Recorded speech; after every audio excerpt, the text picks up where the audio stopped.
சென்னை திருவேற்காடு அருகே கோலடை பகுதியில் விளையாட்டு மைதானத்தில் கழிவுநீர் சுத்திகரிப்பு நிலையம் அமைக்க எதிர்ப்பு தெரிவித்து மறியலில் ஈடுபட்ட 200க்கும் மேற்பட்டோர் கைது செய்யப்பட்டனர். அந்த காட்சிகளை முதலில் பார்க்கலாம். தொடர்ந்து செய்தியாளர் சதீஷ்குமார் விவரங்களை வழங்க நாம் கேட்போம். சதீஷ்குமார், வணக்கம். இங்க மறியல்ல ஈடுபட்டிருக்கக்கூடிய மக்கள் தொடர்ந்து வைக்கக்கூடிய கோரிக்கை என்னவாக இருக்கிறது? மேலும் அங்கு தற்பொழுது இருக்கக்கூடிய சூழலும் என்ன?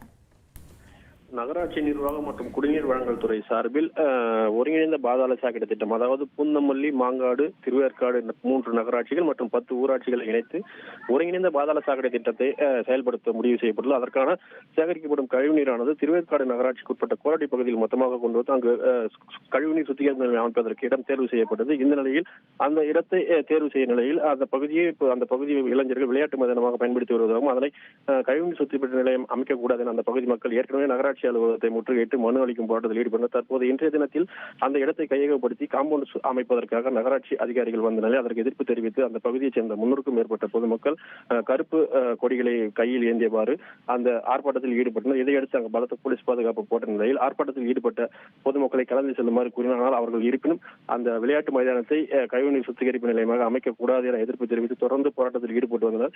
இதையடுத்து அங்கு பாதுகாப்பு பணியில் இருந்த 100க்கும் மேற்பட்ட போலீசார் ஆர்ப்பாட்டத்தில் ஈடுபட்ட பொதுமக்களை குண்டுகட்டாக தூக்கியும் தரதரவென இழுத்துச் சென்றும் கைது செய்தனர். இப்போது 200க்கும் மேற்பட்ட பொதுமக்கள் கைது செய்யப்பட்டனர். அவர்கள் அங்கிருக்கக்கூடிய தனியார் திருமண மண்டபத்தில் தங்க வைக்கப்பட்டுள்ளனர். தற்போது அங்கிருக்க பொதுமக்கள் அகற்றப்பட்ட நிலையில் தற்போது அந்த இடத்தை சுற்றிலும் காம்பவுண்ட் அமைக்கும் பணியில் நகராட்சி அதிகாரிகள் தீவிரமாக ஈடுபட்டு வருகின்றனர். இருப்பினும் தங்களது போராட்டத்தை விடமாட்டோம் எனவும் தொடர்ந்து குடியிருப்பு பகுதியில் இருக்கும் நிலையில் இந்த பகுதியில் கழிவுநீர் சுத்திகரிப்பு நிலையம் அமைக்கக்கூடாது எனவும் இந்த பகுதியில் ஏரி உள்ளது, குடியிருப்புகள் மற்றும் நிலத்தடி நீர் பாதிக்கப்படும் எனவும் பல ஆண்டுகளாக விளையாட்டு மைதானமாக பயன்படுத்தி வந்த இந்த இடத்தை அதிகாரிகள் கழிவுநீர் சுத்திகரிப்பு நிலையமாக அமைப்பதற்கு தொடர்ந்து எதிர்ப்பு தெரிவித்து வரும் அந்த பொதுமக்கள் தொடர்ந்து பல்வேறு போராட்டங்களில் ஈடுபட உள்ளதாகவும் தெரிவித்தனர். தற்போது அந்த பகுதியில் அதிக அளவில் போலீசார் பாதுகாப்பு பணியில் ஈடுபட்டுள்ளதால் அங்கு பெரும் பதட்டமான சூழல் ஏற்பட்டுள்ளது.